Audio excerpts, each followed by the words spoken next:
Fala, senhoras e senhores, sejam bem-vindos a mais um episódio do nosso Pod EducaSesc, o podcast da Rede Sesc de Ensino no Ceará. Eu sou o professor Douglas Menezes e nós estamos falando diretamente do SANA 2025, parte 1. E hoje com a presença ilustre aqui, um dos nossos artistas, que é o Caimã Moreira. Galera, a gente deu uma pesquisada aqui, uma stalkeada no currículo, e eu vou pensar aqui só um pouquinho do currículo desse cara.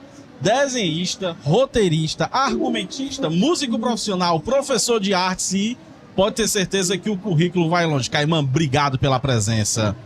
Muitíssimo obrigado.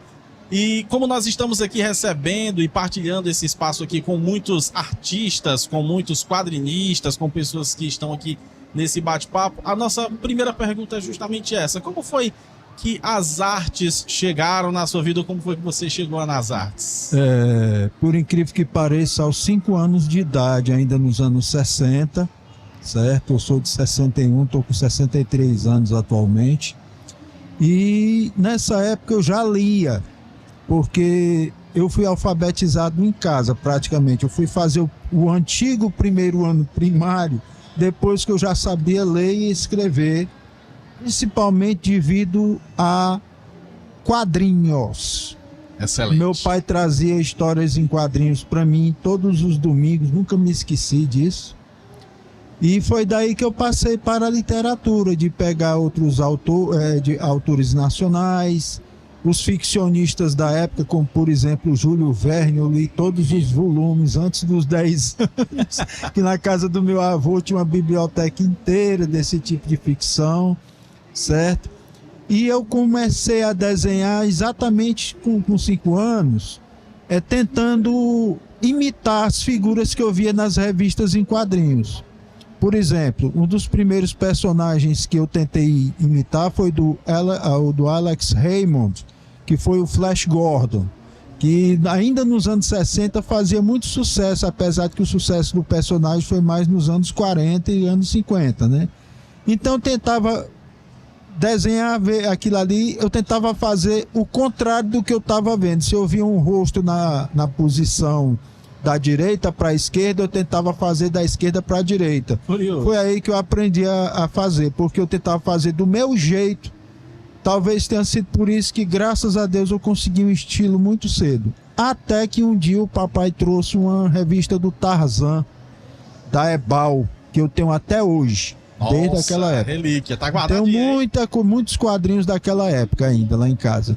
Então eu comecei vi a capa colorida, que hoje eu sei que é do George Wilson, grande pintor de capas que tinha na época, né? E eu vi aquilo ali, aquilo me fascinou. Aí os desenhos ainda não eram do Burne Hogarth, porque ele já tinha deixado de desenhar o personagem, e eu só fui ver desenhos desse que eu estou falando aqui muitos anos depois, com revistas importadas, porque no Brasil já não era mais publicado, mas era do Russ Manning, que desenhou na coleção Lança de Prata.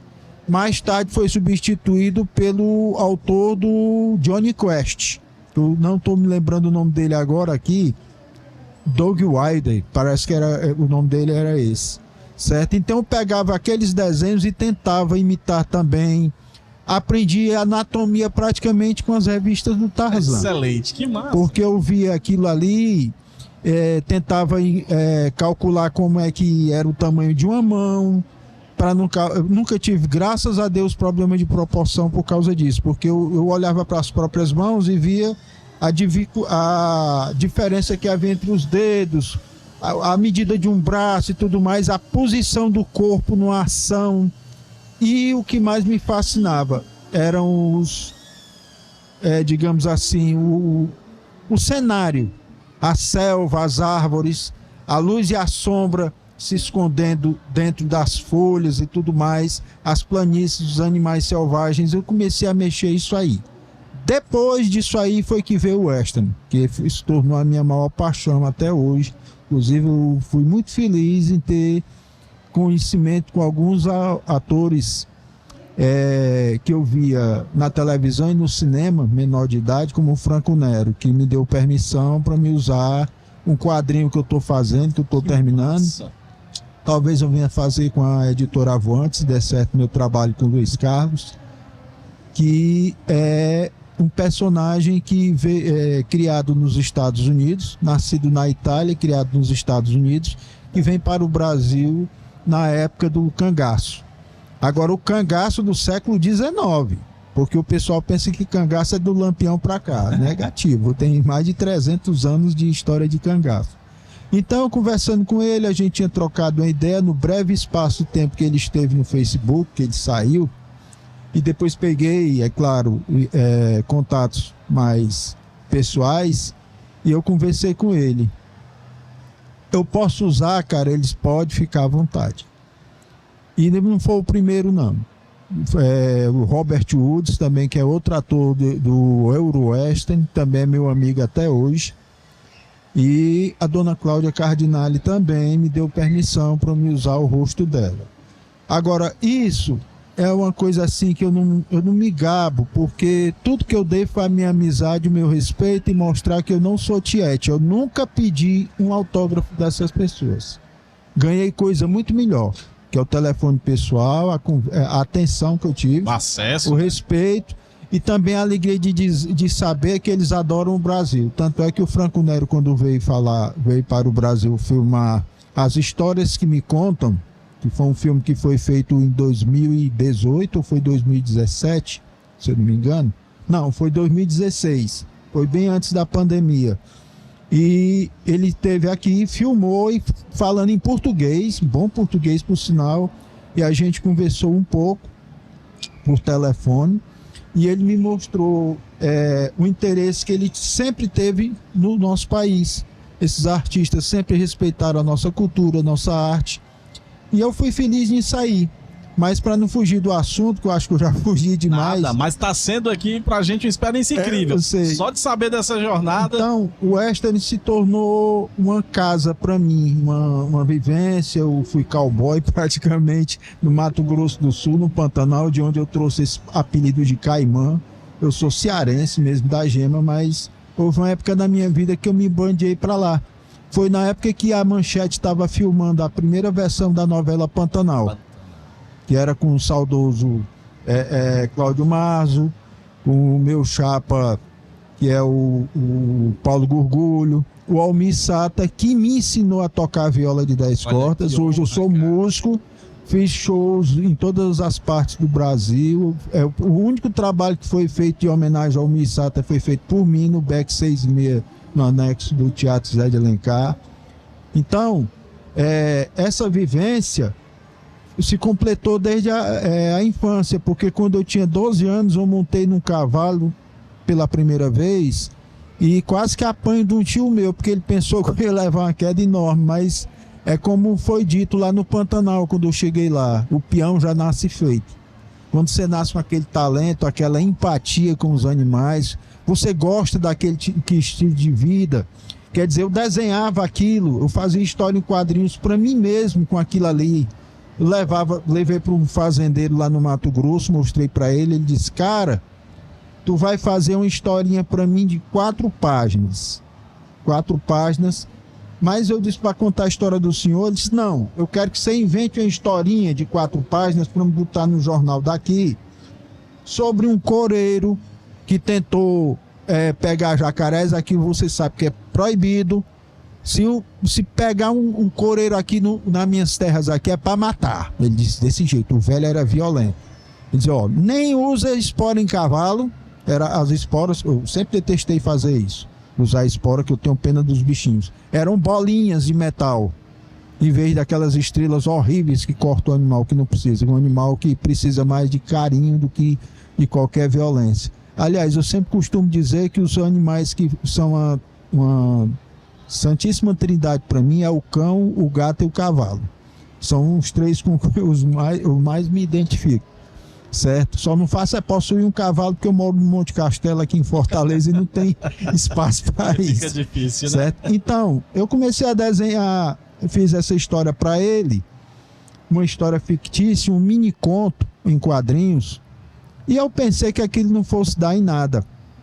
Até que um repórter de um jornal lá do Mato Grosso entrou em contato com ele, perguntou quanto é que era a história, não sei o que. Ele disse: não, isso aqui ele fez aqui porque ele trabalha aqui comigo e eu pedi para fazer isso aqui como se fosse uma espécie de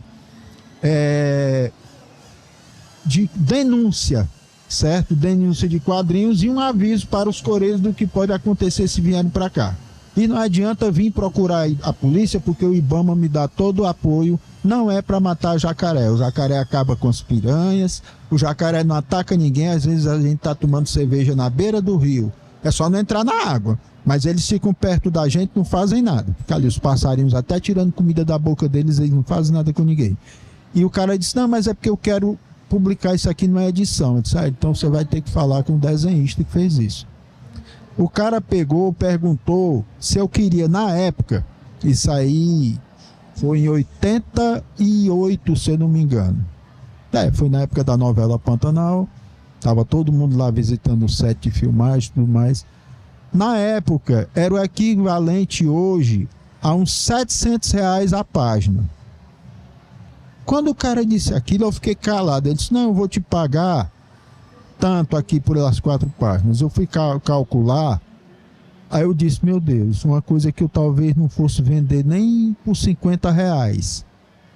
Eu fiz assim mesmo, só por gaiatice, o cara mandou desenhar, eu fiz, e ele perfeitamente está vendido. Ele disse, então você vai ter que assinar um documento para poder ceder os direitos autorais. Eu perfeitamente, pode levar. Eu acho que até hoje essas páginas estão rodando em quadrinhos lá, quando eles vão mostrar algum panfleto, alguma coisa, tá entendendo? Isso tem acontecido. O mesmo trabalho eu fiz agora, depois de tantos anos, coincidentemente, para o meu amigo Rubens Melo, que é o diretor do filme A Noite das Vampiras, que tem a minha amiga Liz Marins, filha do Zé do Caixão, a minha outra amiga a Débora Muniz, que é daqui do Nordeste também, certo? E a Nicole Putzi, também, são 3 amigas minhas. Ela é uma espécie de uma homenagem às chanchadas em forma de terror e ao filme As 7 Vampiras, que teve do Ivan Cardoso há alguns anos. O que foi que aconteceu? O diretor disse, Caimão, eu quero que tu faça uma história em quadrinhos para lançar no DVD. Eu disse, no DVD? Como é que tu vai ter uma história em quadrinhos? O pessoal vai assistindo, vai mexendo nas as imagens? Não. Eu quero uma história em quadrinhos mesmo, para poder fazer as páginas e botar dentro do disco. Vai ficar pequeno. É uma pena que eu não trouxe para mostrar. Eu estou com os exemplares lá em casa. Mas na internet é fácil de ver, porque ele já colocou pela Busa Filmes de São Paulo, a minha história em quadrinhos está no Instagram da Busa Filmes. É só entrar lá que a pessoa vê Busa Filmes, aí vê as histórias em quadrinhos. Vai colocar aí na descrição do YouTube para você dar uma olhada. Muito massa. Então, eu fiz essa história em quadrinhos, agora eu disse, eu vou fazer uma história em quadrinhos, mas não vou fazer humor. Porque o filme, ele é uma espécie de sátira de filmes de terror. Aí disse, então faça do jeito que você quiser. Eu peguei, usei o diretor como um dos personagens e as 3 vampiras que são as minhas amigas, eu fiz uma história de terror mesmo pra valer, pesada, certo? Do jeito que eu gosto de fazer. Aí ele pegou, não, tá ótimo, não sei o que. Eu pensei que, eu entreguei, passou-se, o filme foi lançado, não, o filme foi lançado em cinema. Aí depois, quando foi ser feita a versão em DVD e Blu-ray, posteriormente, ele disse, agora nós vamos botar a história em quadrinhos. Eu disse, rapaz, eu pensei, eu nem me lembrava mais de sair. Aí ele disse, não, mas a gente vai botar, porque eles me pagaram e eu achei que tinha esquecido, deixou pra lá, mas me pagaram, e agora os direitos autorais ficaram comigo dessa vez. Eles sempre que foi exibido alguma coisa, eu recebo meus direitos autorais. Então foi uma coincidência, eu estou metendo esse assunto aqui, porque foi uma coincidência que aconteceu no Mato Grosso, anos depois. Quer dizer, as minhas 4 páginas que eu fiz lá, eu acho que eles usaram alguns panfletos do IBAMA, sei lá como foi que fizeram, tá entendendo? Eu sei que foi muito dinheiro, muito mais do que eu esperava na época de receber. Quer dizer, atualmente eu também recebi um bom pagamento, mas comparado com a época, eu fiz 10 páginas de quadrinhos para o DVD, que está encadernado no DVD, tá entendendo? O que eu ganhei nessas páginas foi bem pago, está dentro do que se cobra hoje em dia.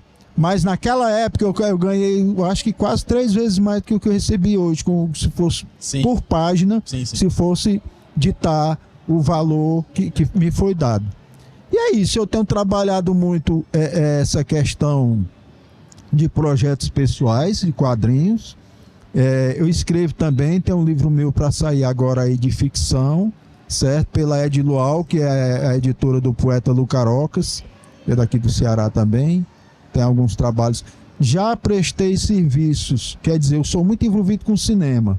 Eu tinha um trabalho no Sesc que era do livro ao cinema, certo? Quando o meu amigo Carlos Vasconcelos era diretor de postura do Sesc. Ele hoje está trabalhando na universidade em Tianguá.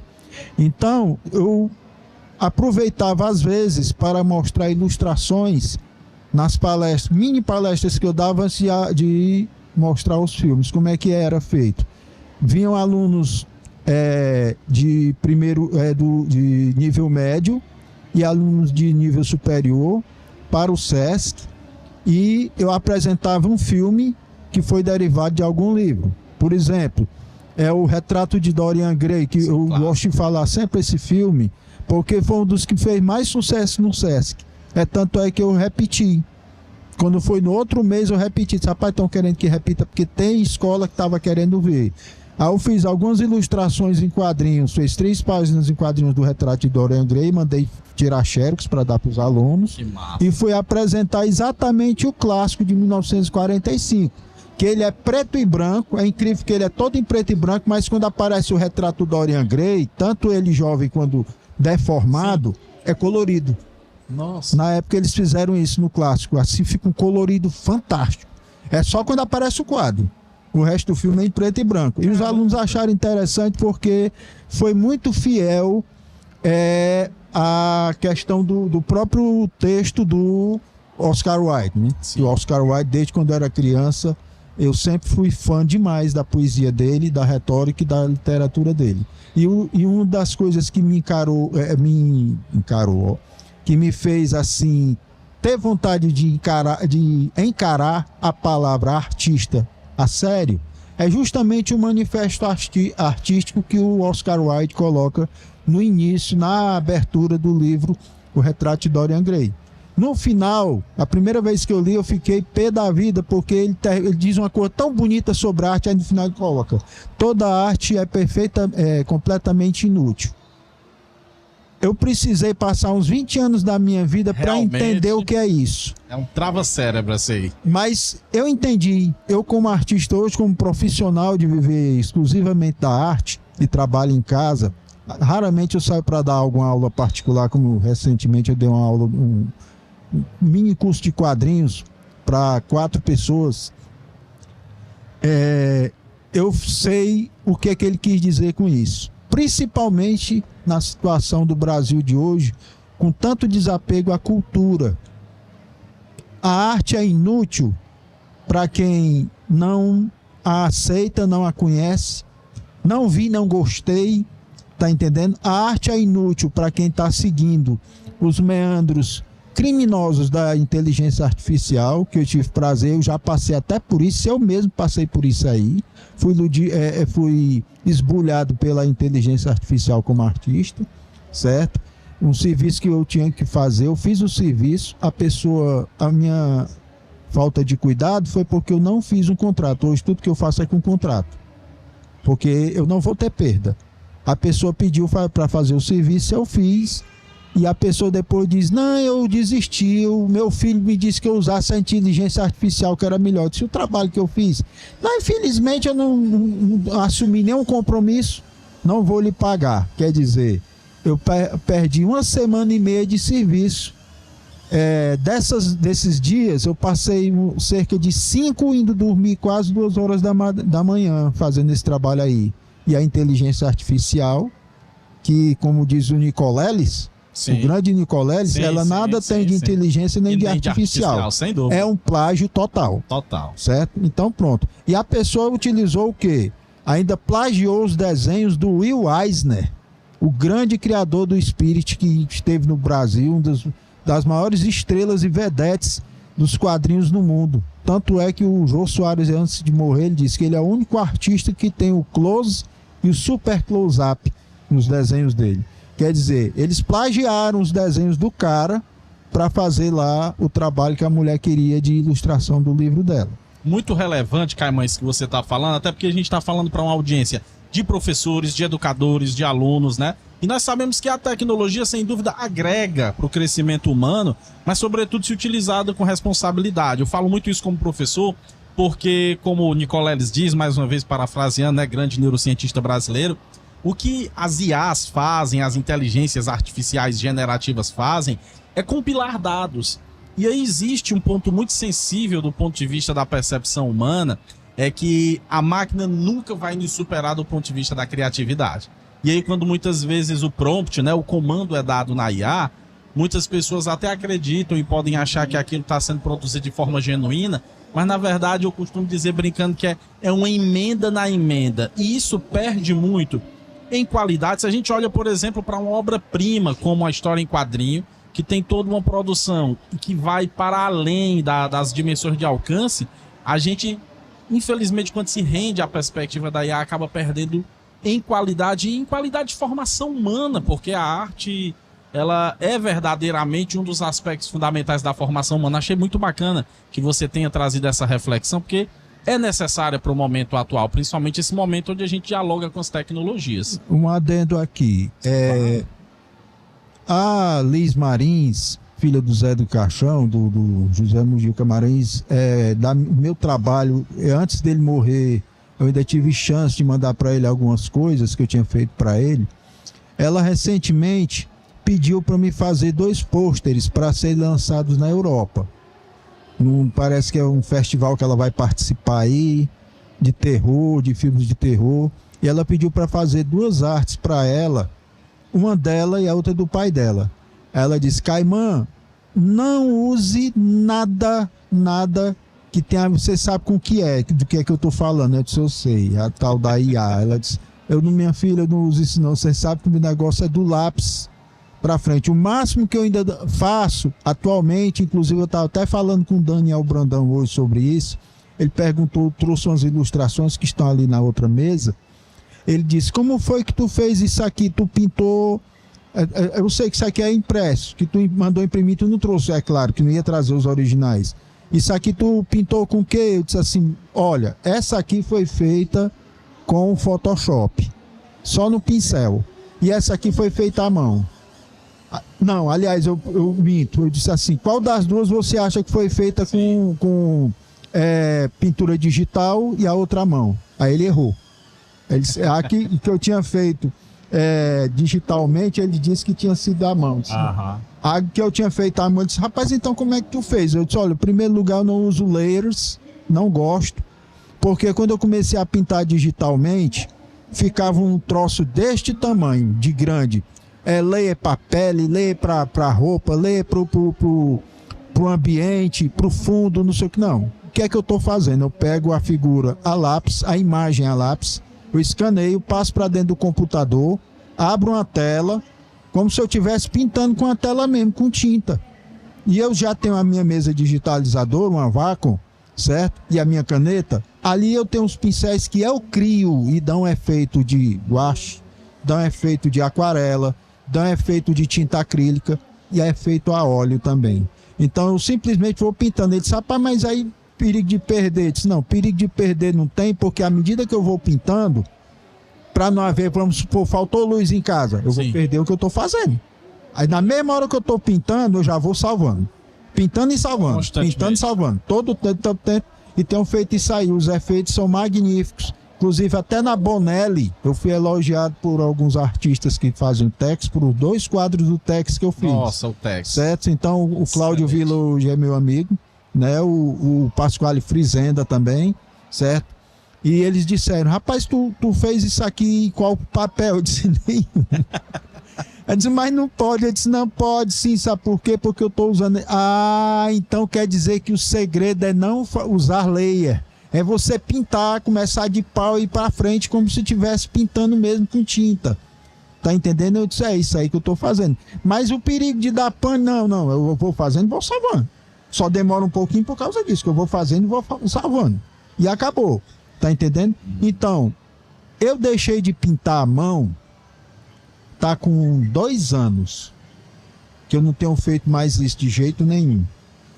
Porque eu estou fazendo mais rápido uma pintura à mão, até mesmo de uma página de quadrinhos, do que se eu usasse a tinta guache ou então a tinta para aquarela, aguada, tá entendendo?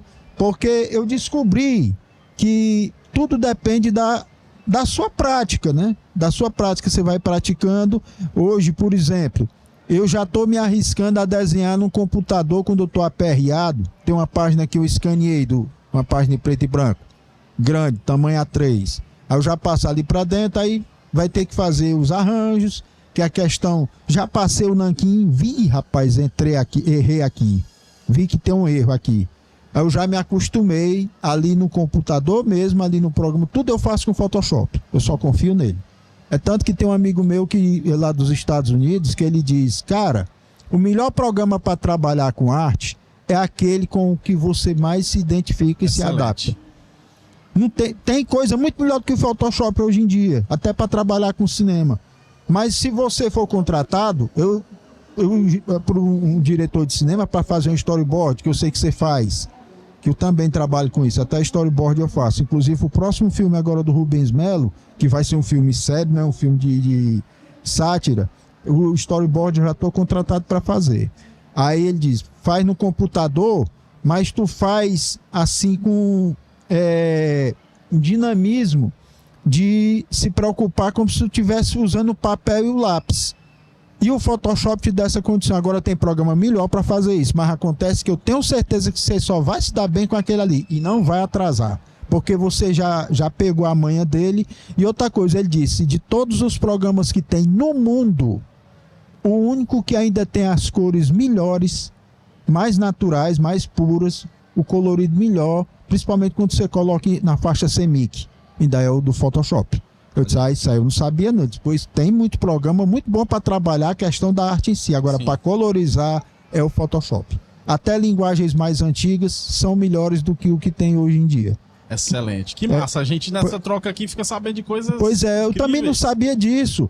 Ele disse, não, aqui nos Estados Unidos para colorir, aí falei com o pessoal da Bonelli, né? Que eu também faço parte deles lá também. Aí eu falando com os meninos lá que fazem colorização, meu amigo Pedro Mauro, que foi o primeiro brasileiro a desenhar o Texas agora recentemente. Olha aí. Ele mora lá em Itu, a cidade dele. E ele teve agora lá na Itália, lá, né? Na Bonelli lá, em Milão. Aí ele disse que ficou impressionado com os caras pintando lá e tudo mais, fazendo a colorização à mão. Ele disse que, pasme, ainda hoje os balões são colados. Caraca. Você não manda nada para a Bonelli por e-mail porque eles não recebem, eles não querem receber. Eles disseram, há o risco muito grande de alguém mexer e até deletar o que você mandou. Não é falta de organização da gente, né? Porque tem muita gente trabalhando aqui. Se você quiser mandar alguma coisa para cá, você pega um pacotezinho, coloca tudo no tamanho A4, bota no envelopezinho como antigamente, manda pelo correio. Passa o tempo que passar, a gente vai ver suas coisas. Aí ele disse que viu lá os caras recortando balão para colar em cima com aquela cola. Como é, meu Deus? Eu usei muito essa cola bastão. Sim, sim. Que ela não deixa gordura nem nada. Não marca no papel. Aí bota lá. Eu disse, rapaz, eu não acredito não. Ele disse, pois estão fazendo isso. Mas se o cara quiser, não. Se ele quiser fazer, ele faz por conta dele. Mas acontece que a maioria dos desenhistas aqui na Itália e no resto da Europa, eles querem preencher o quadrinho todinho com desenho. Eles não querem deixar a margem. Ele deixa o espaço do balão, mas não quer desenhar o balão, porque o balão também é desenho. Verdade. Ele Detalhe, faz parte. Né? Certo? Ele faz parte ali. Você já tem que deixar o espacinho dele, passar o lápis, depois você cobre com o nanquim. Eu não sei fazer esse negócio de recortar e colar, que eu acho que não vai dar certo para mim, não. Toma um pouco mais de tempo. Então eu deixo o espaço lá todo aberto, eu desenho tudo. Aí o que é que eu faço? Quando eu passo para dentro do computador, não. Aí é que eu faço, invento o meu balão lá com Photoshop e colo em cima daquele traço do lápis, que já está pronto, fazendo isso aí. Então é isso, o meu trabalho tem sido dessa forma, tem sido também adaptações literárias para cordel. Tem o meu grande parceiro Estélio Torquato Lima, um dos maiores cordelistas aqui do Nordeste. Eu tenho feito muito trabalho para ele, certo? tanto ilustrações internas como ilustrações de capa. E também faço revisões de texto. Eu tenho formação em letras. E aqui e acolá tem cordelistas que... Porque quando a gente escreve, até eu mesmo tenho que revisar o meu texto. Sim, é uma coisa que você passa muito rápido, você está imbuído naquilo ali, está escrevendo, agora eu vou ler o que foi que eu fiz. Já aconteceu de eu ter que modificar 2 páginas inteiras do que eu escrevi, porque eu não estava concordando, não havia uma dicotomia ali, era uma coisa que não estava me fazendo virar a página. Só atalhando aqui um pouquinho, quando eu estava no SESC, durante uma reunião com vários instrutores, eu estava no SESC e no SENAC nesse tempo aí, mas ainda não era SESC-SENAC. SESC, eu fui para lá porque o Carlos Vasconcelos me levou para lá. E havia uma reunião lá que tinham alguns escritores, que tinha o Abraço Literário, não sei se ainda tem. Tem? Sim. Tem ainda, né? Muitos amigos meus, como a Eudismar e outras pessoas mais, a Lucinha Menezes, Lucinha Medeiros, também trabalhava nessa época aí, nisso aí, vários escritores. Então, surgiu lá um rapaz, um cidadão lá, que deixei ele para lá, que ele disse que um escritor como Sidney Sheldon é uma tremenda porcaria. Aí eu disse assim, você tem livro escrito? Tem um livro de poesia. Eu disse, é mesmo? Né? Deixa eu lhe dizer aqui uma coisa, escritor para mim é quem vira a página, faz eu virar a página no automático.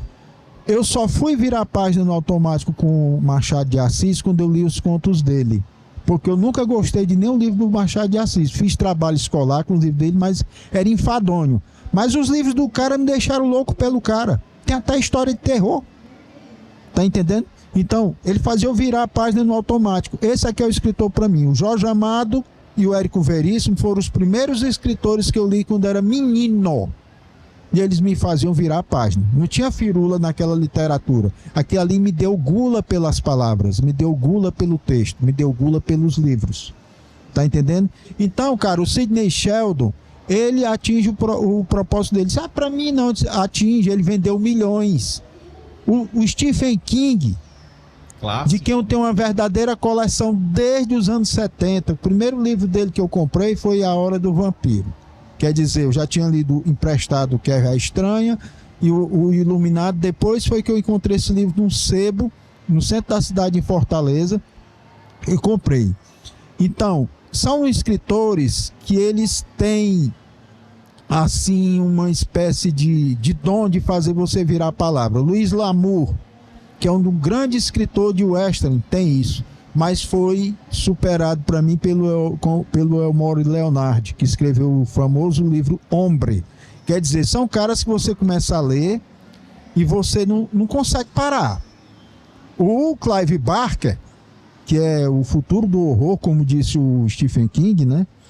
Quer dizer, o Stephen King disse, eu nunca disse isso não, mas já estão dizendo que eu disse, eu vou assinar embaixo. E o Clive Barker disse, rapaz, é muita abnegação da parte dele, que eu sou fã dele. O Clive Barker me fez ficar acordado até quase 5 horas da manhã num livro dele.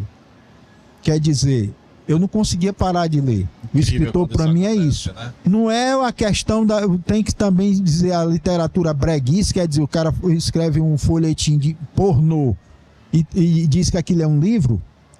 Quer dizer, que não tem nada a ver com Henry Miller, por exemplo, com Nexus, Plexus, Sexus dele, né? A trilogia dele, entendeu? Eu não posso dizer que isso é literatura, tá entendendo? Isso é grosseria, é gosma, é porcaria, é chulismo literário, tá entendendo? Mas o escritor que ele coloca uma dicotomia perfeita, um português perfeito, que me faz eu olhar aquela cena e tentar desenhar e vai sair, foi que fez eu criar um curso que eu dei no Senac durante algum tempo, que era justamente literatura ilustrada. Era feito só para adolescentes, para alunos de escolas. Como é que era feito? O aluno chegava lá, mas não sei desenhar não, professor, vim fazer o curso. Não precisa. Você vai ler um texto, nós vamos escolher um livro. Quer dizer, era aí que eu fazia o cara querer ler o livro. Eu escolhi autores nacionais que eu gosto. Tudo. Excelente estratégia.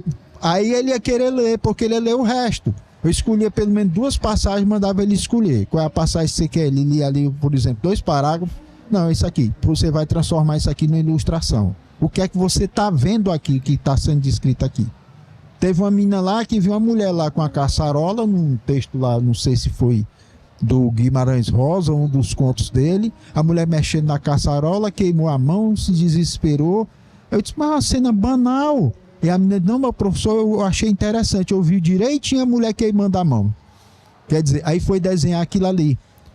Aí ela disse assim, onde foi que foi tirado isso aqui? Isso é dos primeiros contos do Guimarães Rosa. Eu vou procurar para ler o resto.